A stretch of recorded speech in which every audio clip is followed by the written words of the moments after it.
Bonjour, bienvenue à vous tous et à vous toutes. J'accueille aujourd'hui Valérie Richard qui va nous parler d'autopalpation du col de l'utérus. Alors, Valérie, où es-tu ?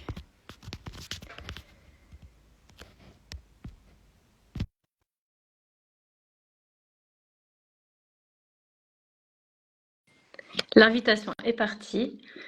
Donc, on va te laisser le temps d'arriver tranquille.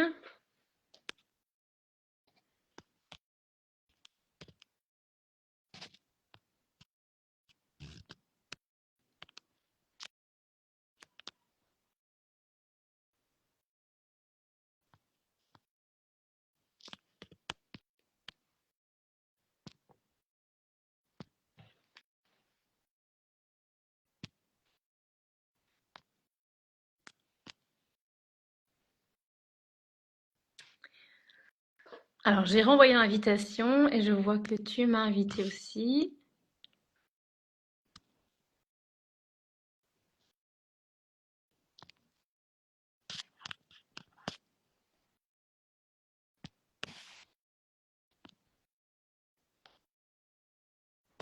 Alors Valérie, je vois que tu ne peux pas participer. Je te renvoie l'invitation. Tu n'as rien besoin de faire en principe.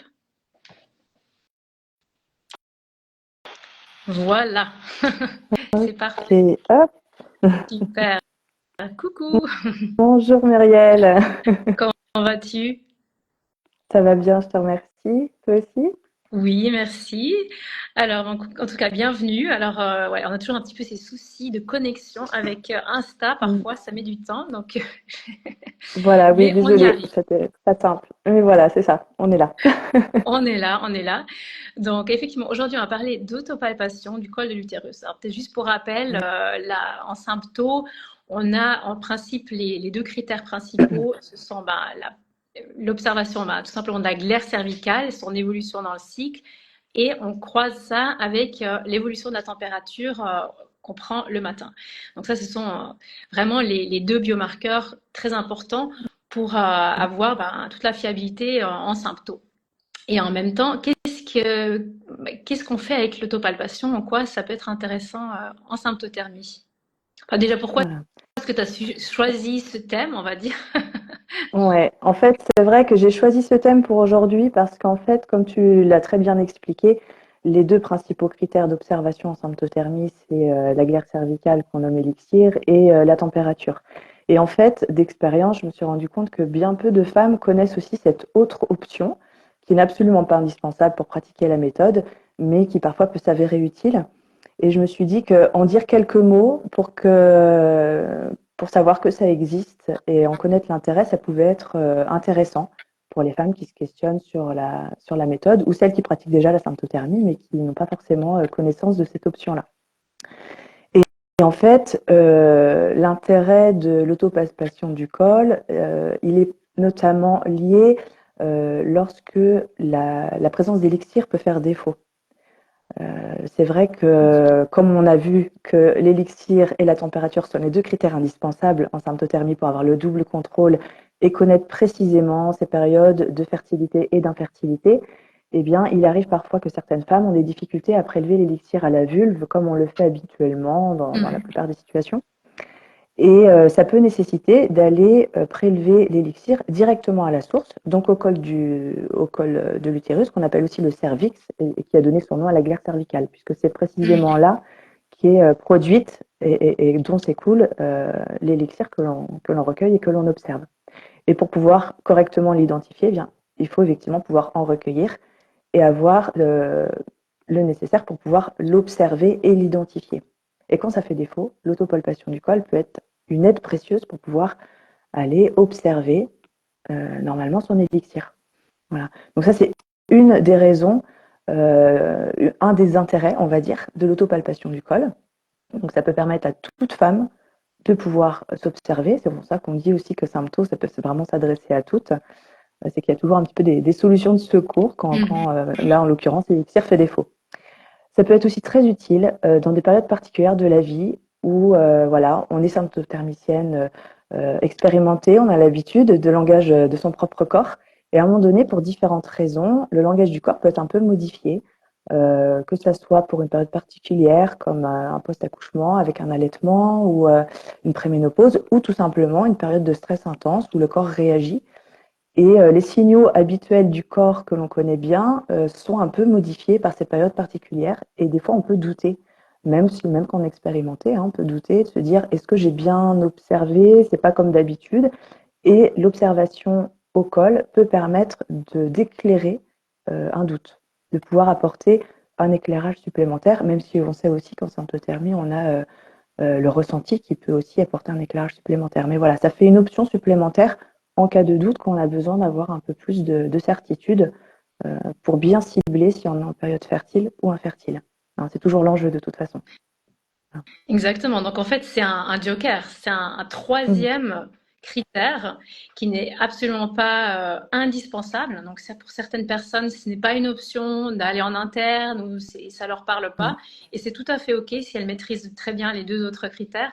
Mais comme tu le dis, dans certains cas, c'est au contraire ça qui va être vraiment quelque chose un grand support en fait. Oui, Et voilà. comme tu dis, je pense que c'est génial vraiment pour bien délimiter l'entrée en phase fertile Mmh. et la sortie, c'est-à-dire la phase fertile, l'entrée en phase infertile. Donc ça permet vraiment de rajouter voilà, une sécurité supplémentaire. Voilà, c'est ça.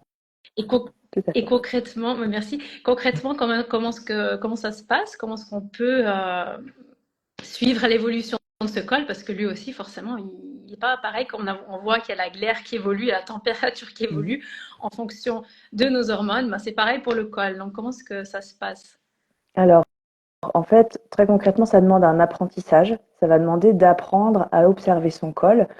Et donc ça peut se faire alors pour des femmes qui sont déjà habituées à la méthode, qui sont déjà formées à la méthode, mais qui ne se sont pas formées à l'autopalpation du col. Ces femmes-là peuvent très bien contacter une conseillère avec une consultation, hein, pour pouvoir voilà, prendre le temps de poser les choses, expliquer comment ça se passe, les conditions les plus favorables pour observer le col. Et puis, pour toutes les personnes qui se questionnent sur la symptothermie, mais qui veulent intégrer cette notion-là de leur apprentissage, ça peut tout à fait se faire dans le cadre d'un accompagnement.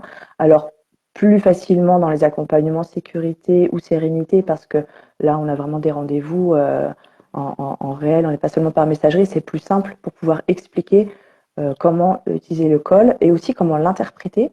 Parce que c'est vrai que quand on est en mode autopalpation du col sur Sympto, donc sur l'application Symptostart, il y a aussi des subtilités voilà, voilà, qui ont vraiment leur importance pour l'analyse du cyclo. Donc tout ça, ça s'apprend aussi et ça peut Mhm. faire partie de l'apprentissage. Mm. Merci beaucoup. Donc, vous voyez, c'est très complet et effectivement, c'est qu'on propose en général dans les suivis fondations, c'est qu'il y a vraiment la possibilité d'être formé de manière classique, vraiment à la glaire et à la température, donc les deux en même temps, mais en même temps, on propose souvent, pour la plupart des femmes qui le souhaitent, c'est la palpation du col. Et comme tu dis, je pense que c'est plus facile de faire avec un suivi où on Ouais. se rencontre, on se voit, on peut échanger. C'est beaucoup plus simple. Donc voilà, parce qu'effectivement, c'est toujours avec du recul qu'on apprend à connaître en fait les changements de son Mm. col. C'est pas donc il n'y a jamais de prédiction en symptothermie. Hein, c'est toujours dans l'après-coup qu'on va réaliser quelque chose et c'est pareil pour le col. On va pas tout de suite savoir est-ce que là c'est un col fertile ou infertile. Il faut toujours comparer avec ce qu'il y avait avant et donc on a besoin souvent de un, deux, trois cycles parfois Mm. pour vraiment apprendre à connaître chez soi qu'est-ce qui est un col fertile, qu'est-ce qui est un col infertile. Donc ça demande aussi, comme tu dis, un petit apprentissage. C'est une technique en soi, on va dire. Et c'est vrai que Voilà. toute seule, c'est quand même beaucoup plus compliqué que de le faire dans le cadre d'un suivi. Oui, c'est ça. Parce que l'avantage, c'est que ça permet de poser les questions. Souvent, ça génère aussi un peu des questions. Et donc, du coup, le fait d'avoir un échange en direct, c'est beaucoup plus simple pour pouvoir apprendre le col voilà, sereinement, quoi, pour les femmes qui le souhaitent en tout cas. Mais écoute, je te remercie beaucoup. Donc n'hésitez pas si vous avez des questions par rapport à ça ou si vous souhaitez simplement voilà, nous contacter. Vous pouvez nous contacter en cliquant dans la bio. Vous pouvez réserver un appel gratuit, un appel découverte. Et vous pouvez aussi contacter directement Valérie en cliquant bien sûr sur son profil à elle, en la contactant par message privé. Donc Super. voilà, je pense qu'on a fait le tour ou tu as encore quelque chose à rajouter? Non, pour moi, on a fait le tour de l'essentiel. En tout cas, moi, mon message aujourd'hui, c'était vraiment de faire connaître parce que je trouve que bien souvent, c'est assez peu connu. Et donc, du coup, voilà, faire un petit coup de projecteur sur cette option-là, comme on le disait tout à l'heure. Voilà. Super, merci. Donc aujourd'hui, l'autopalpation, n'hésitez pas donc à nous contacter si vous voulez en savoir un petit peu plus ou découvrir cette technique. Merci Très beaucoup bien. Valérie, très bonne Merci journée à Muriel. toi et bonne journée à vous tous. À très bientôt. À Ciao. bientôt. Au revoir. Au revoir.